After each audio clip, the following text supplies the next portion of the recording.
And today I'm going to take you on a journey down a river into a civilization, and let's see what we see there. So I hope everybody is able to see my slide, the first slide. Yeah. Yeah, we can see. So, okay. So let's see how the geography of a land gets connected to the history of the land. So first, let us see our beautiful planet. All of us know this is how our beautiful Earth looks from space.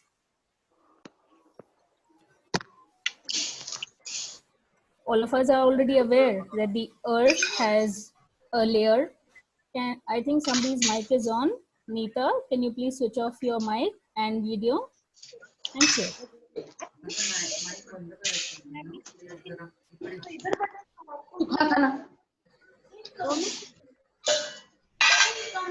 ये लो ये यहाँ पर शेव है मैं बैठी है. Yeah, Sarita, I'll just switch off the mics. Yeah, please. Everybody, we are requesting everybody to please switch off the mics and keep the video on mute. We're just going to take 1 more minute. Excuse me, sir. Even that can be muted from the host side as well. I am just doing that.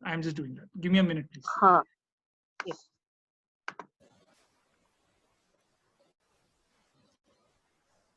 So can I continue now, Pawan? Just a minute. There are a few more in the waiting room who are just joining us. Sure.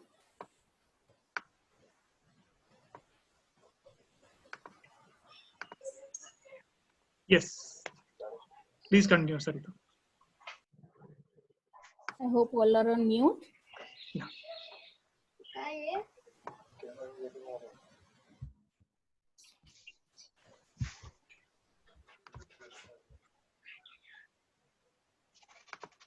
I can see Anirudh is still with the video and audio on. Anirudh Kulkarni.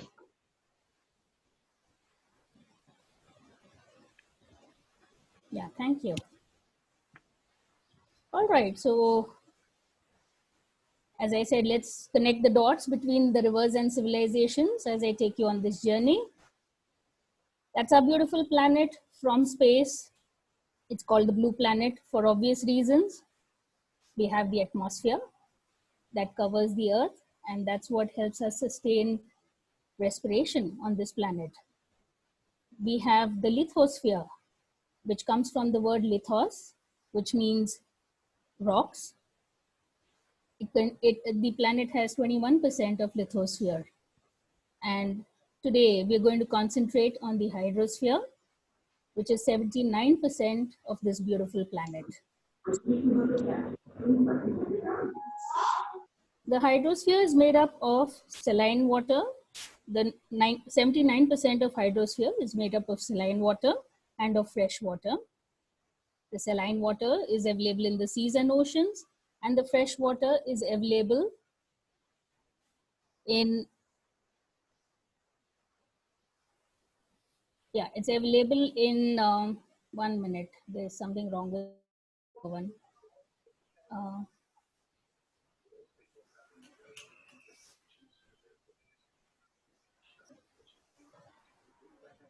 Okay.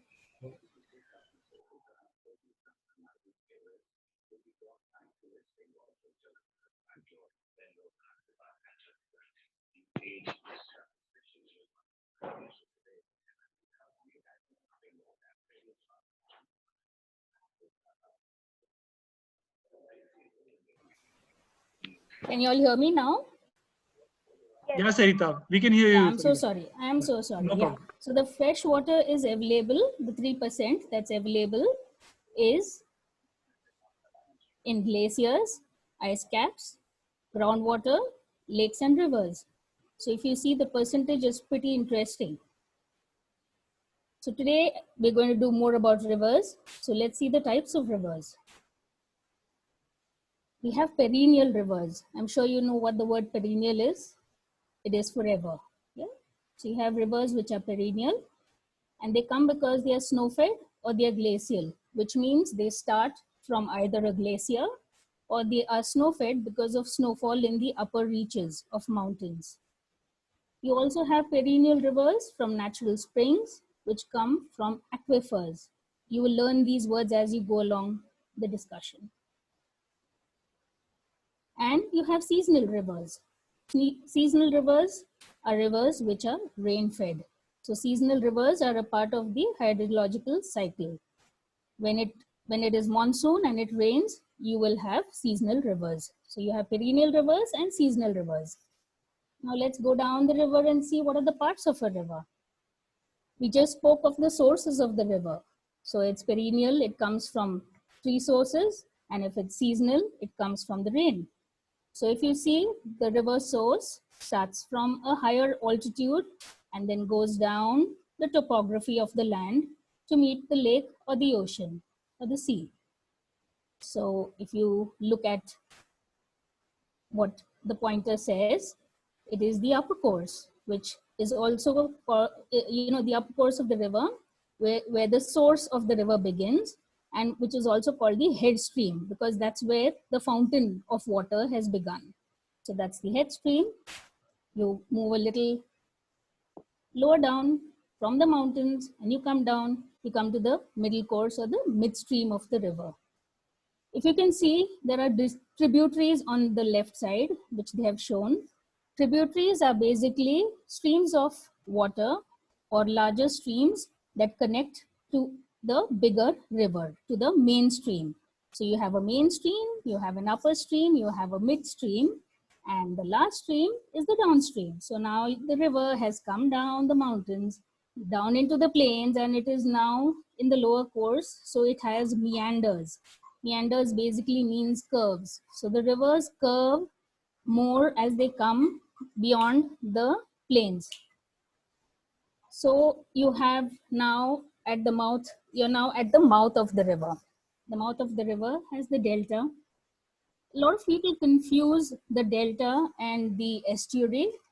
A delta is a landform, whereas an estuary is a water body. The delta is formed when the river, the fresh water, meets the sea, and it's a land mass that is formed by the silt. I'm sure you all know what silt is. It is the sedimentation carried down by the river along its course. And as it meets the sea, it forms finger fans, a triangular shape that's called the delta. And the estuary is all the water in between. So all this, what you can see here, this is the water in between. And this whole place is called the delta. So as you can see, topography is the shape of surfaces on the earth, and it includes features like all the landforms, which are your mountains, the valleys, the volcanoes, and includes all the features which also have the water bodies, which are the lakes, the streams, the whatever has water in it. Okay.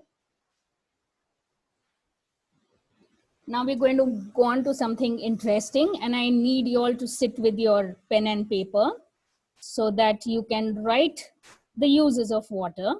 And I want you to think in these three directions, which is, let's see. So I need you to think about the social uses of water, the economic uses of water, and the environmental uses of water.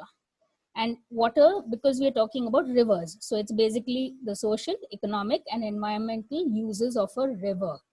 So give it some thought. I'm going to show you a series of photographs, and you'll have to mull over it. You'll have to think about it. And it's going to go in the series of social, economic, and environmental. So think about it. When I show you the first picture, what may be the social causes of the social uses of the river? Excuse me. So I'm going to give you a minute.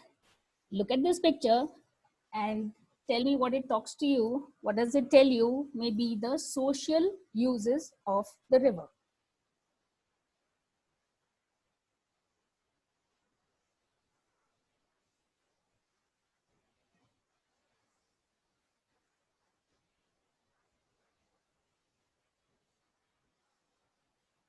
I hope everybody is writing down what can you perceive, or what can you think are the social uses of a river. So write it down in your books and raise your hand and we'll take it up for discussion.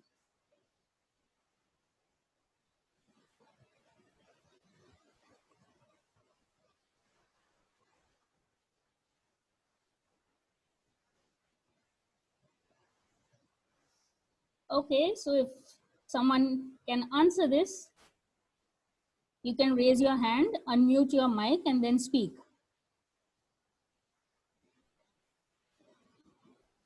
Yes, Anupam? Hi, Sarita aunty. Yes, It's Kashvi. Kashvi. The social uses of a river can be for traveling to small places, like in a boat. Mm-hmm. So as you can Okay. see in this picture, they're traveling from probably a short place because it's a very small boat. It doesn't have a full sail and all that of a professional boat used to travel far away places. So from Okay. village to village, which are connected by rivers, that can be one of the uses of the river. Travel to Perfect. nearby places. Perfect. Thank you, Kashvi. Can I have the next person answer? Your name is interesting. C3PO. Sorry.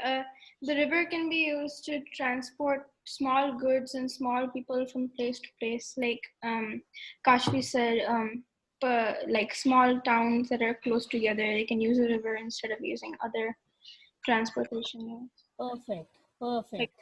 Thank you so much. Who was that? This is Jahnavi. Okay, Janvi. Thank you. I'm sorry, I couldn't Yes. change her name. I didn't figure out how to. No worries. No worries. Malhar. From religious rituals. Religious rituals. Interesting. Very good. Yes, Ifar? Yeah, or river can be used for getting clean drinking water if it's a freshwater river. Okay. All right. That's good. Thank you, Sifar. Meenakshi? Yes, ma'am. Rivers can also be used for cleansing purposes, for weddings to happen. Sometimes even Wow. funeral rites in Hindus are carried out near the rivers, and also Right. for tourism. Absolutely. Fantastic. Thank you. Sona? Well, I have a similar point. Okay. Spiritual. Yeah, Spirituals. spiritual Okay. well-being. What I can Okay. comprehend from this picture, spiritual well-being. I can see the temples. Okay. That's nice. Okay. Thank you, Sona. Yes, Sifar again. One of mine was washing clothes. Okay. And yeah, I also have a question that does fishing count as social or economic? We'll figure that. You write it in your book. We will figure where it comes. Yeah. So now I'm going to take you to the next. So you see the social uses of river, as Kashvi correctly mentioned, it's a mode of transport for people, for goods. It is also for logs of wood when there are a lot of, forests at the upper reaches of the river. It's used for migration of people.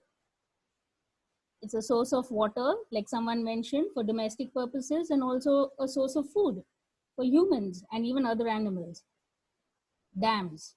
Dams are, reservoirs that are built to store water. Dams are also for hydropower. Then you have river basins, and you will see that one of the words is highlighted. It is mainly because these may be new words that you're not heard about or don't know what it may exactly mean. So I'll take you through those words too. So we also learn vocabulary when we do geography and history. So yeah, river basins as a catchment. Catchment basically means where water can be held. So that's called a catchment area. And I'm sure everybody knows what percolation is. Those who have learned the water cycle know what percolation is. So, and somebody mentioned tourism. Somebody mentioned recreational activities. Not yet, but yes. So tourism is another big reason to use a river. So as you see, some mentioned other reasons or other uses. You'll know where it comes now as we go through the next few slides. So these are the social uses of the river. Social basically means when it is used by people, when it is used by society, when it is used by people living on the banks. So what would you use a river for? So these are the social. Look at the next picture. Oh, and yes, I can see one more coming up, which I think two people mentioned, Sona and Mona, spiritual connection. It is also an integral part of culture through folklore and songs. So we have river songs, we have music related to the river. So it's all a part, an integral part of culture. Look at this picture, observe it keenly, and now tell me what are the economic uses of a river? The economic uses of a river. You can raise your hands when you all are ready to answer. Raise your hand. Fishing. Okay. Okay. Vedant? Ma'am, we can use it for farming as well. Perfect. Farming, Anirudh. Good answer. Vedant? Thank you, ma'am. Vedant, are you going to answer? You're still on mute. Can we hear you, Vedant? Okay, I'll go on. Yeah. Can I? So even for tourism, I mean, it is social, but the people also earn money through that. Yes, you will see that coming up on this side. So that's called socio-economic. So that's a good point. Yeah, thank you. Okay, Vedant, I think your mic is not on mute yet. So I'll go to Gina. It's used in industries. Very good. It's used for the industries. Thank you, Gina. Kalpita? It could be used as a means to expand my business where I can take my goods through the river to another place which might be on the same river bank. Okay, so to transport your goods. Okay. And sell them there. Okay, so as trade, would you say as a trade route? As trade, yes. Yes, Okay, as a perfect. trade route. Okay, Kalpita, thank you. Mona? Ma'am, it can also be used for energy production, hydropower, which is majorly an economic activity, and also Right. for creating potable water, tourism, and also for the fishery industry. And also, Okay, yeah. all right. Wow, a lot of points. Okay, also for the fishery industry. That's wonderful. Thank you, Mona. Malhar?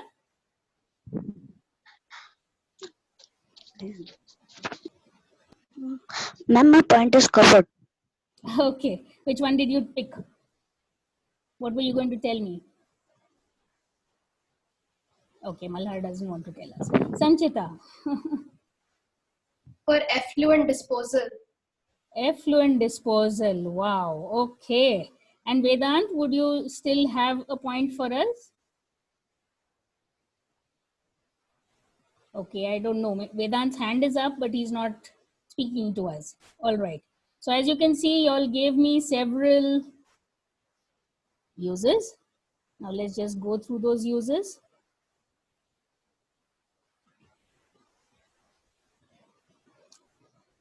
If the picture spoke to you, I think the first point that would have come to your mind is farming. So yes, it is a source of irrigation. It is near grasslands and mountains for livestock, which means it's for livestock farming. It's not just food farming, it's also livestock farming. And it's a source of livelihood, of course. Aquaculture. Does anybody know what aquaculture is? You can again raise your hand, unmute and speak. Does anybody know what aquaculture is?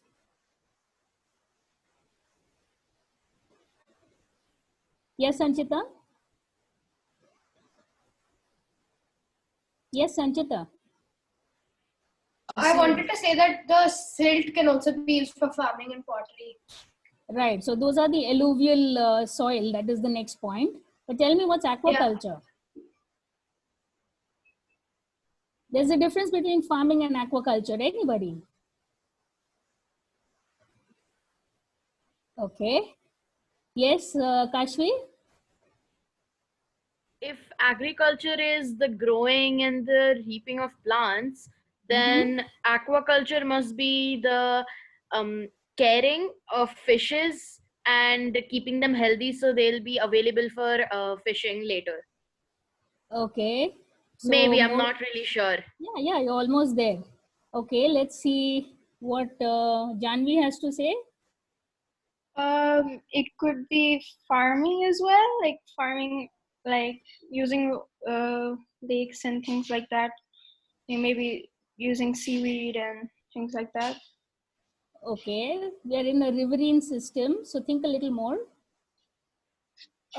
Is it also something to do with things that can be only cultured in water, like pearls and stuff?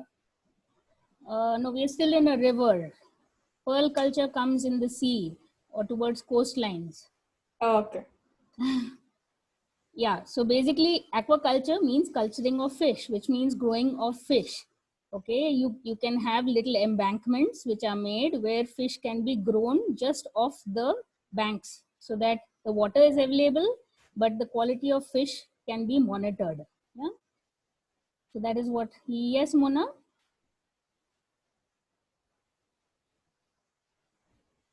Okay. Sifar, you want to say something? Yeah, I just had a question. Then, if aquaculture is the taking care of fish, then what's pisciculture? Is the same. Pisciculture is also aquaculture. Okay. Yeah. Yeah, got it. Yeah, Megha, you want to say something? Yeah, I wanted to add pearl farming also comes in aquaculture, like Yes. rearing of pearls in Yes. oysters near the That's right. river banks. Right, but river pearls are not really, I mean, I won't take that under this right now because that's artificially done then. Yeah. So, yeah, so this is more for, farming of fish. Yes, Sona? I just wanted to add it as an economic activity related to rivers. Got it, yes. Yes, Sona? Yeah, I was just thinking about pisciculture. Pisciculture is basically in a controlled environment, right? It's not in the rivers. That's right, yes. Whereas here, they make little embankments or they make little nets where only that fish is grown. So that is more of aquaculture. Okay. So let's move on then. That's another new word, arable.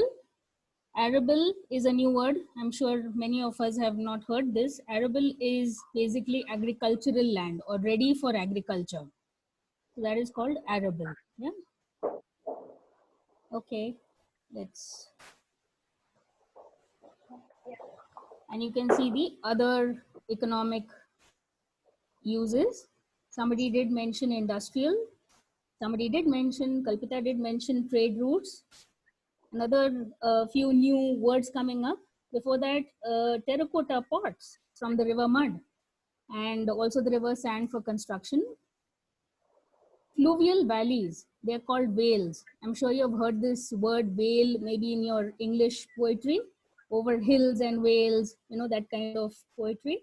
So fluvial, that's also a new word. What do you think fluvial means when we are now talking about rivers? Fluvial. And look at the rest of the description. Have beautiful canyons and gorges and serve as tourist destinations. So what must a fluvial valley mean? Yes? Anybody? Ma'am, fluvial means from the river. Yes, absolutely. Fluvial means from the river. So there are many valleys. We do have valleys which don't have a river that flow through it. Whenever a mountain range dips and starts off again, there's a valley. But it's not necessary there's a river flowing through it. But when there's a river flowing through it, we call it a fluvial valley. Thank you, Mona. So that's the economic, and yes, Heidelberg is also economic, so that goes between social and economic, so it's socio-economic. And how many of us know that many rivers are borders between states within a country Even India has several rivers as borders, and also nations. There are countries that are separated or linked by rivers. So a river, being a natural water body, is also used as borders. It's called shared riverine borders. All right. So let's go on to the next 1 minute observation and tell me what you think are the last set of uses of the river, the environmental uses.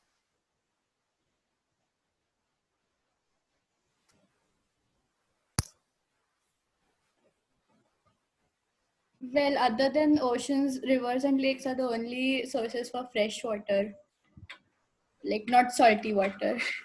Okay.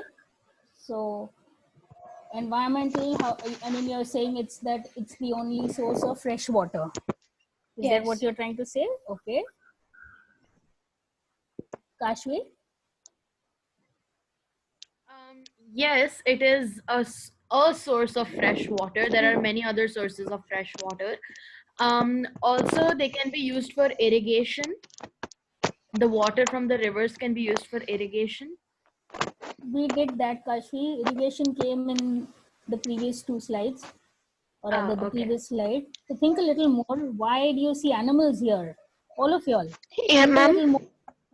First you saw people, then you saw the land. Now you see animals. So give it a little more thought. Ojas? Ma'am? Ojas, can you answer now? They are the water sources for animals. Okay, so it serves as a water source for animals also. Okay, Mona? Ma'am, it gives life to the forest. So the forests thrive on rivers. All right. That's So a huge environmental impact on the rivers. right. Very good. Perfect. Yes, Kalpita? Places that have rivers or villages, there's an ecosystem that develops around the village, around the river. The river becomes an important part of the ecosystem, where the different organisms that you will find in that particular place will also differ if it has a water body like a river, a fresh That's water right. body. Ecosystems. And also, yes, and also, I feel the river has an impact on the temperatures of that place. If you have a water body, the day winds and the night winds sort of equalize the temperature in a particular Perfect. place. Make them more equable. Absolutely. Thank you, Kalpita. Sifar? Ma'am? Yeah, so if there's a river at a place, the land becomes more fertile. More fertile. Okay. We're looking at animals now. We spoke of fertility and alluvial soil in the previous use, the economic use. Here, when you see animals, what do they speak to you? So a river can be a place where aquatic plants and animals can thrive. Okay, you're getting there. Yeah, aquatic ecosystems can thrive. Okay, all right. Thank you, Sifar. Neha? Ma'am, can you hear me? Yes, Neha? It could act as a breeding ground for aquatic animals. Breeding ground. All right. Yes, it is. Yes, Navya? I thought that it serves as a separate habitat for all kinds of plants and animals. Right. So a So totally different world for them is okay, what so it's, I felt. yeah, that's called a freshwater biome. You will see it now on the slide. Thank you, Navya. That was good input. Yes, Mona? Ma'am, I think overall what we're all trying to say is that it increases the biodiversity of a place. Absolutely. Absolutely. Yes, Aniruddha, you have something to say? Yes, ma'am. For the breeding purposes of animals. Very good. For the breeding purposes of animals. Absolutely. So now let's see the environmental uses. So it is a carrier of water and nutrients to different parts along its course and then into the sea. So it includes the aquifers, the aquifers which are under the surface of the topsoil. It helps to take the nutrients even down through those aquifers. And also then somebody's mic is on. Can we please switch it off? and also carries the nutrients up to the sea. It serves as drainage channels for surface water by percolation. And now the new words that we just spoke of. Freshwater biomes, they are biodiversity spots for riverine and estuarine ecosystems. So a biome is like a bigger word, or it includes a lot of smaller ecosystems. So that's a biome. So you have the riverine, which belongs to the river, and the estuarine, which means it belongs to the estuary. So even that ecosystem is different from the river ecosystem. So it's very interesting. Somebody mentioned breeding sites and habitats. That also somebody mentioned for riparian flora and fauna. Now that's a new word again. What is riparian? Anybody knows? These are all interesting words. What does riparian mean? Anybody? Wildlife that only thrives in the rivers, maybe? No, it means the land that is next to the rivers. That's right. The land next to the rivers is called riparian. So it's the river banks, and it's not just the banks. It's just the soil that is still mushy, where you tell me what animal may live in that mushy soil, or what kind of species may live in that mushy soil. Think a little. Anybody? What kind of species or animal or reptiles? Give me an example. Frogs. Okay, good. Frogs. Alligators. Frogs, lizards. Alligators. So they're also amphibians. So you see the riparian flora and fauna. Oh, wait, below that. Okay. The riparian flora and fauna is what is basically the habitat and breeding ground for amphibians, later on terrestrial and aquatic ecosystems. Yeah. All right. Wildlife migration corridors. This is another interesting word. What does that word mean? Wildlife migration corridors for fragmented forests in riparian zones on both sides of the river. Somebody explain that to me. Tell me what it means. Ma'am, may I? Can I have Navya, if you don't mind, Mona? Yes, please. Yeah, Navya? So I think it means so when like animals, like there's this famous wildebeest migration that happens. It happens through a river. So from one side of the river to another, when they migrate, that's what wildlife. So the river serves as a wildlife migration corridor. Perfect.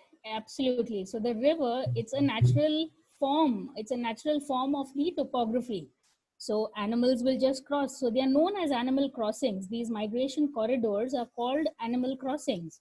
So they usually use it because they know the course of the river. They're just so attuned to it. So they know when to cross, which season to cross, where they need to cross. So they're quite aware of that. So it's a wildlife migration corridor. And why do I write fragmented forests? Why that word fragmented? It can be just thick forests or foliage. Why fragmented? Yes, Mona?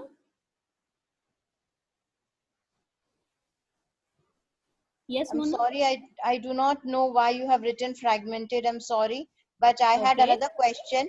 Do you Yes, think swarms would be a good would fall in riparian sites? Yes.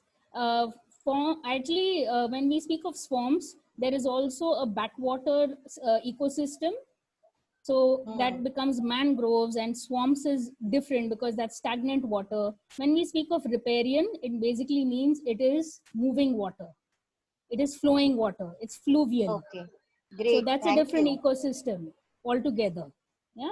In stagnant or in standing waters, the ecosystem is entirely different. Okay, I'm still waiting for someone to tell me why have I written fragmented. It can be thick forests also, but why fragmented? Why would it be a corridor for fragmented forests? Yeah, Sona? Maybe the rivers have fragmented the forest. The dense forest is being divided into fragments. The small forests, like portions of forests, patches of Very forest? good. Absolutely. So the river has actually eroded parts of the forest because of its flow. Because of that erosion, the forest still remains, but the river flows between that and kind of separates parts of the dense forests. So that's why they are called fragmented forests. And that is what is used by the animals to cross, because it is kind of shallower. You still have the lithosphere underneath. It's not a deep river. Yeah. So that's why they use that particular area to cross. And how the animal figures that out is a beautiful thing. By, you know, it's a different discussion altogether, but it is very interesting to see how the animals actually figure out a clearing in the forest, and they can hear the river, and then they use that as their corridor. All right. Thank you for those inputs. Sites for research. Yes, so research is important because we are living on a planet which has many species, and we need to conserve them and protect them. And also, if they are endangered, we need to take even more care of them. So all these places serve as sites for research. Yes, somebody is saying something? Okay, I'm sorry. Yeah, 1 minute. Why is this moving? Okay. Yeah, and the last point, and the last point, another word that's highlighted there, sites for hydrological, hydromorphological, and meteorological studies. Why would a river be used as a site for hydrological? What does hydrological mean? What does a logi mean? The word logi. Logi means study. Absolutely. So hydrology is the study of water. Study of water. Perfect. And if we talk of the rain cycle, it is called the hydrological cycle. So when you study a river, you come to know the evaporation and how it affects the ecosystem. Kalpita also mentioned some time back about temperatures. So all this is a part of the meteorological studies on rivers, down the course of rivers. And the hydromorphological, somebody who is into science can answer that. What does morphology mean? Hydromorphology. What does the word morphology mean? I don't care. Okay, Kalpita. To morph into something is something, a change that happens. Perfect. In a structure or a being. So if we take your earlier explanation, hydro means water. The changes that happen due to water, due to the velocity of the flow of the river, will be called as hydromorphological. Something that is changed because of the water. Perfect. So this includes sedimentation, erosion, weathering of rocks, and all of that on the banks or along the course of the river. So that's why we call it hydromorphological studies. And of course, as I mentioned, climate studies, weather studies, your rain cycle studies, all that comes under meteorology. Yeah, that is the logy of climate and weather. Okay, it's learning about the weather. So that's what we did. I can still see some hands up. Is it to answer something here? Yes, ma'am. May I please give an example of hydromorphology? Yes, the Grand please. Canyon or other canyons are all hydromorphology, I would say, right? They That's have right. been, the land has been changed because of the course of the river. That's right. So did you see the slide where it said fluvial valleys? So fluvial valleys are the valleys or the vales which are used maximum for this kind of a study, because it actually shows you the erosion of the rock against the flow of water. That's why the Grand Canyon, the Colorado River, all of them are famous for these kind of studies. All right. So now let's see how the geography contributes to the history of the land. By now, you know the uses of the river. You know why people settle on river banks. You know why river bank settlements grow into prosperous civilization. No, not yet. We will figure it now in the further on slides. Also, the last two questions are going to be interesting. We'll take them to the end of the lesson. Okay, before that, I just want to ask you, does anybody know what that picture on the right means? Can anybody tell me what that picture on the right is? Anybody? A dock. I'm sorry? A dock. A dock. Okay, yes, it is a dock, but what is that blue thing on the right and what's that brown thing on the left? Yes, Navya? Is it the River Thames in London? No. Okay. Anybody else? What is the brown thing on the left and the blue thing on the right? I need both. Yes, Mona? Oh, I was going to say this is a picture. This seems like a picture of a port city. Of a what city, Mona? Port. P-O-R-T. Port. Okay, okay, okay. But I Of do a not port know what is city. a brown thing. Is Okay. it? Ma'am. Okay, Megha. It's a river flowing through the city and meeting the sea on the other side. Okay. Anybody else? Neha? Ma'am, I'm taking a guess at it. Yeah. It could be marshy or dirty water this side and clean water the other side. I'm just All guessing right. that. All right. Sarita. Alan? Yeah. Alan? It could be like factory water, like all the dirt is separated. Okay. Okay. So effluent water, like what Sanjita had said some time back. Okay. Industrial Yeah. water. Okay. Anybody else? One more last guess. Yeah. It might sorry? represent different depths. I'm sorry? It might represent different depths of water. Depths of water. Interesting. Okay, I'm giving this away. On the left is the Yangtze River in China. It's called the Yellow River, and now you know why. This is how the river looks. And on the right is the Jiangling River in China again. And this particular area here, I just use my cursor just a minute. Here, this area here that you see, it's called the confluence. It is where two rivers are meeting. So can you imagine this whole thing is actually silt-filled river. And that's why it's called the Yellow River. It's the Yangtze River, which is your river for the civilization, right? The Chinese civilization. And this is the Jiangling River.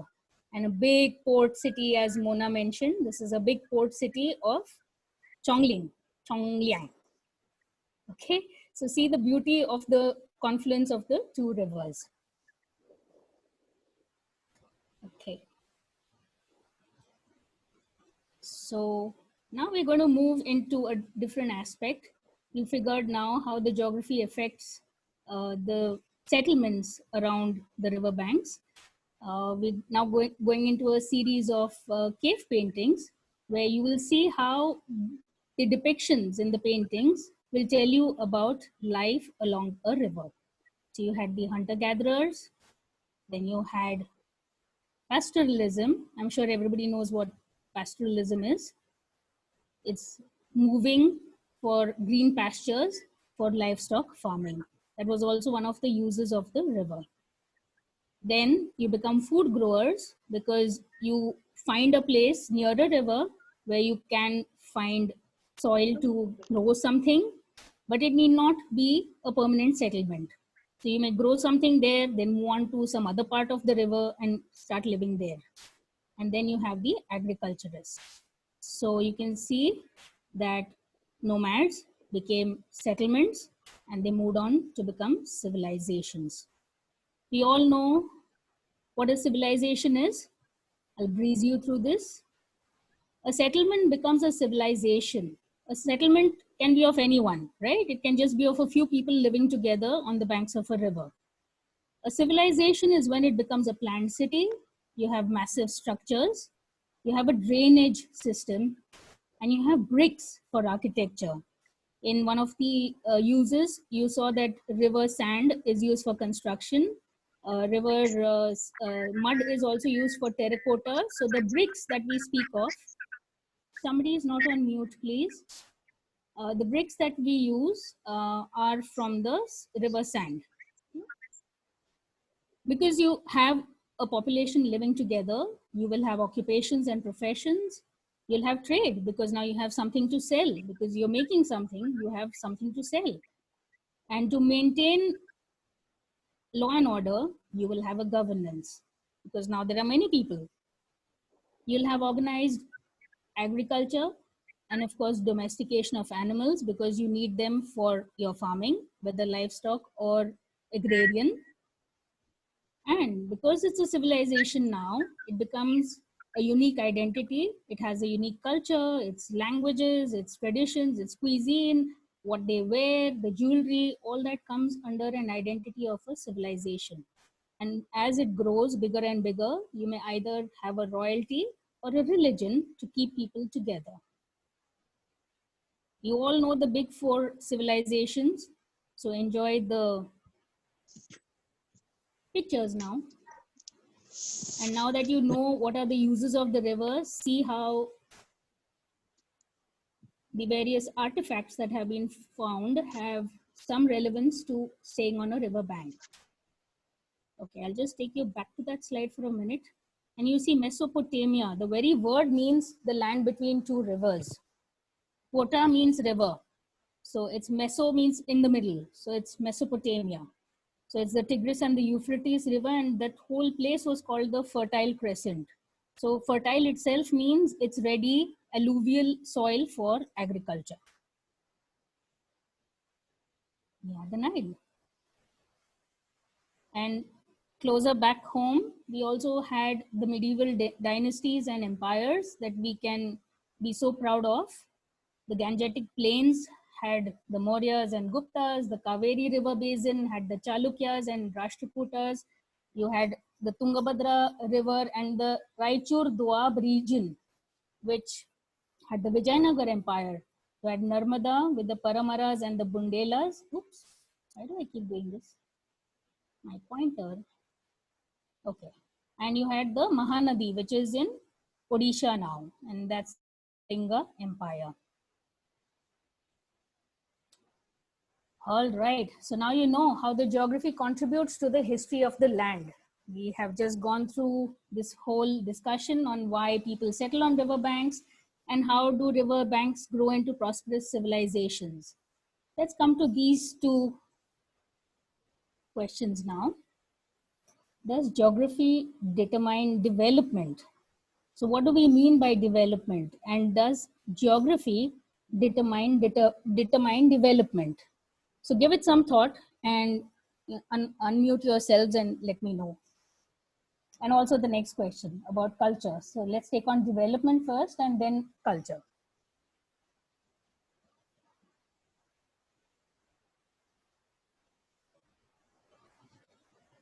Yes, Mona?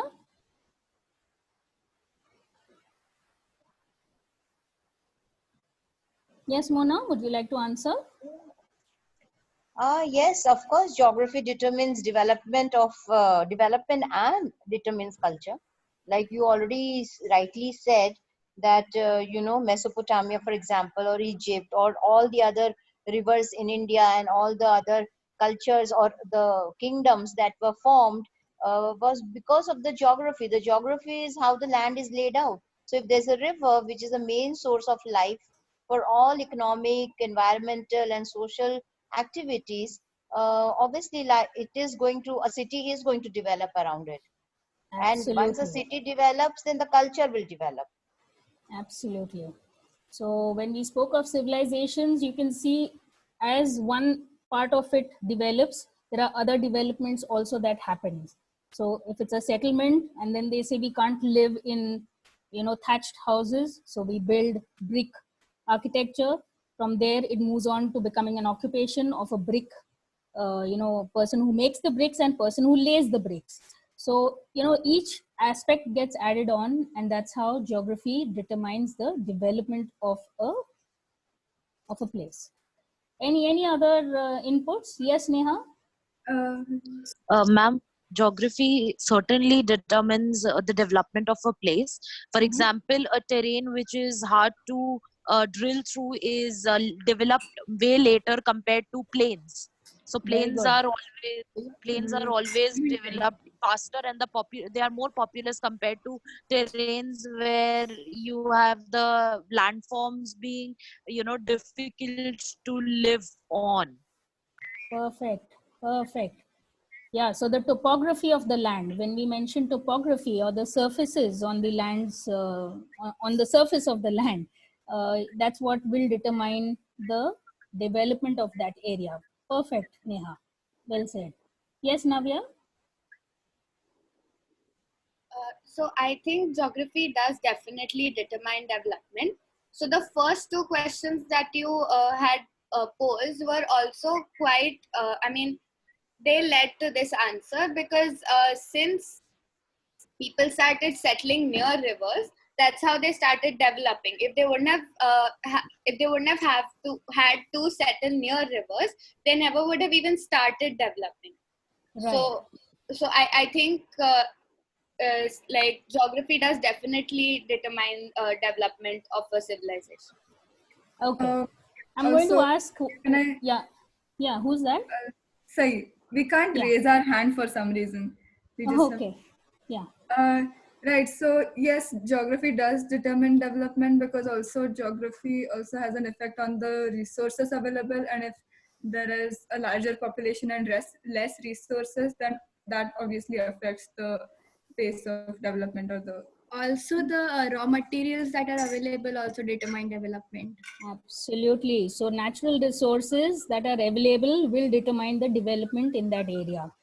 Very good. Okay, Kalpita. Yes, and I also think that especially because we're talking about rivers, rivers which do have these ports or even seas that have land masses that have ports by the coast will have a more dynamic culture than land masses that do not have these suitable ports for the ships to dock, because the come and go of tourists or traders with their own culture in this place will be more. So Absolutely. date we see Mumbai has a more cosmopolitan culture because that it has been a port for such a long time. That's right. That's the same with New York. Immigrants coming in from different places used to come there, and the dynamic culture is still present. It's still thriving. Absolutely.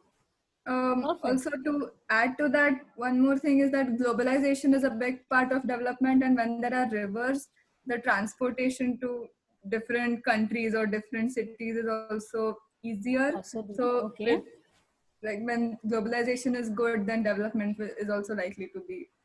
Okay, all right. Yes, Sanchita? Ma'am? Yes, Sanchita. Ma'am, this is Leela. Yeah, Leela. Yeah, so I had a query. So if they're bounded by water on all sides. If suppose so, there are chances of floods coming. So is there there are rules depending upon the flooded area? So there are no buildings there, or there are just small houses. Right. So that is also there, right? Yes, absolutely. So depending on whether it's a floodplain or whether the elevation of the land is below, the floodplain, it's very difficult to have development there. So that's how the topography, the new word that you'll learn, the topography of the land affects development. Yeah? Good point, Leela. Yeah, Sanchita? Ma'am, I had a point for geography determining development. So that places where there are deserts or scarce water or less fertile land have been recently inhabited, and they have low development and are still developing countries. Okay. Whereas countries that had earlier civilizations and water in more quantities, and there was fertile land, they're developed countries. Perfect. Absolutely. So when we use the word geography here, we were not just talking about rivers. This was also about all landforms. So as Sanchita mentioned, deserts, it also includes any landform. Yeah, yeah, Sifar? Yeah, so I had a point about determining the geography and one for culture. So the geography one is that if are 2 points actually, that if there's a place where there's a volcano nearby, then many people are going to die because of eruptions because they don't know how to find a solution for like erupting lava. And the second one is that say there's a civilization or like a settlement near a place where there's a river, say for example a fertile crescent, then many people will know about it and thus it will become famous. So people will try to visit that place and thus the culture will also grow there. Absolutely. So in a way, if we rephrase the first question and ask, does geography determine overdevelopment? Is that going to be another set of interesting answers? Whether because the geography of the land is going to help you build a civilization there, does it become overpopulated, overexploited, and is there overdevelopment? So that's the question now that a lot of environmentalists are talking about, and that's why we learn the social, economic, and environmental uses of a river and how much we use those uses and misuse it and abuse it, and then we have the state of our rivers to what they are today. Many of them are still up and running, but yes, it is overdevelopment that does cause the river to lose herself. Yes, Kalpita. While Sifar focused on the downside, like he just introduced the downside of geography determining overdevelopment or underdevelopment. There's also a thing about geography determining whether it will be a war-torn region forever. Perfect. Like if a particular place is always in that, it's like on a major trade route. The moment that place becomes weak, the government, others are going to keep attacking, or they will be they will always be on the defensive side of the war, trying to protect themselves, and so other development will not happen. So it will be thwarted because of their geography. Perfect. That was a great example with the history aspect to it. So thank you, Kalpita. Yes, Also Sopna. colonization. Colonization. See, now we're getting all the historical evidences. Interesting. And the historical connections. Okay. Yes, Sona. Ma'am, I just had a silly question. I mean, no question is silly. All questions are good questions. Yeah, thank you. There was a good understanding for me for the relation or the correlation between geography and development. How do we correlate development and culture along with geography together? Very good. Very good. Can somebody help answer that? What does culture, you saw the slide which we spoke about civilization, and unique culture was mentioned there and some words were written next to it. So if any of those words, anybody can relate and answer. Sona? Yes, Neha? So ma'am, a culture, so when a place gets developed, for example Mumbai got developed, so we saw intermingling of many communities, and Marathi, as so for example in Maharashtra, Marathi was the main language. Now if you see, the language, it has changed to Hindi, has changed to English. So that is also an effect on the culture. For example, a North Indian may have started celebrating Ganpati, so that has affected the culture of that person as well. So an intermingling of culture happens when the development takes place. Absolutely. So to further add to that, Sona, culture includes what you wear, what you eat. So your geography determines that. What you eat here in Pune will still be different. Different from what someone eats sitting in Surat, Gujarat, and with what someone will eat in Ohio, USA. So the geography of the land determines what you eat, what you wear, your climatic conditions, and that climatic condition will again determine the culture. So your festivals, your harvest festivals, your festivals for sowing the grains. There's so many things. So they're all determined by your geography. Also, you may not have the same harvest festival in some other country at the same time. You may have it at some other time. So your crop seasons here, your Rabi and Kharif seasons, everything has a geographical kind of connection. So that's the ways Also, I geography think determines culture. Yeah, the literature and history of that's right. the particular area. So the songs, the stories, That's they're all right. based around natural elements, right? And so yes, geography does Yes. play a huge part in that too. That's right. So, you know, whether it is the instruments that are used or the songs that are sung, there will be some reference to what's around them. It may be a river, it may be the mountains, it may be the birds. There's some reference to the geography around them. So that is how geography determines the culture. So thank you for that question, Sona. I hope we were Thank able you, to answer it. everyone. Yeah, thank you, everyone. I just had one point. Thank you for the explanation. Wonderful points. So that means a rich culture will totally contribute to the development of a geographical region, right? A rich culture. If the culture is rich, Okay. right? By So what rich I comes mean, first? Does the development come first or does the culture come first? that's what I was wondering about Exactly. the correlation between culture and Yeah. development. So culture comes first in that case. If we are Mhm. cultured, then only Mhm. we'll think about the development, right? Okay, That's what or I is it think. because we are developing our skills and our knowledge, do we become more cultured? So that's I a think fantastic question. it's ulta, Sarita ma'am. It's becoming ulta these Okay. days. जितना develop हो रहे हैं, उतना culture These भूलते भी days. जा रहे हैं. Right. So that's what I'm saying. Overdevelopment. Finally, we wonder whether it's even development. Then it is overdevelopment. Because now we are stripping the resources out of our land. Yeah? Correct. All right. Yeah. Thank you, Sona. There was fantastic inputs. Yes, Janvi, you have something to say? Yes, I have a question. Uh-huh. So suppose like an area has so many different cultures and societies. When they mingle, they will pass down certain traditions or certain things that they wear, used to eat with, to other cultures, right? So That's right. it's similar. Yeah, that's how you get an integrated culture. So I'm not from Maharashtra, but I love pitla bhakri. It's just that I've learned to integrate into this culture. And when I make a South Indian dish, people love it. My Maharashtrian friends would love it. So and I've learned how to make Maharashtrian dishes. So that's what is the integration of culture. Yeah? Wherever you are, you learn to integrate into that culture. Good question, Janvi.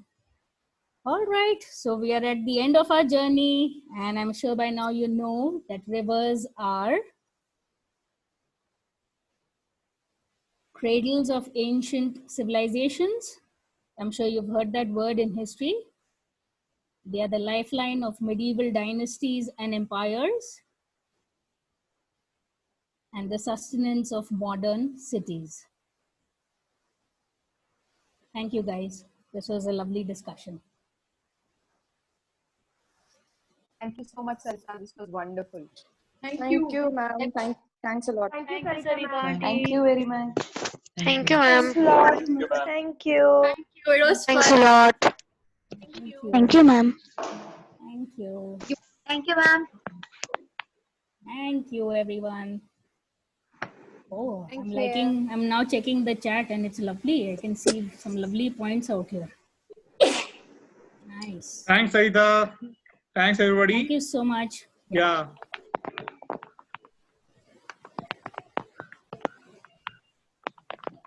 Oh, I can see Annie also has put in some inputs here. I didn't check the chat, so I can see some lovely points out here.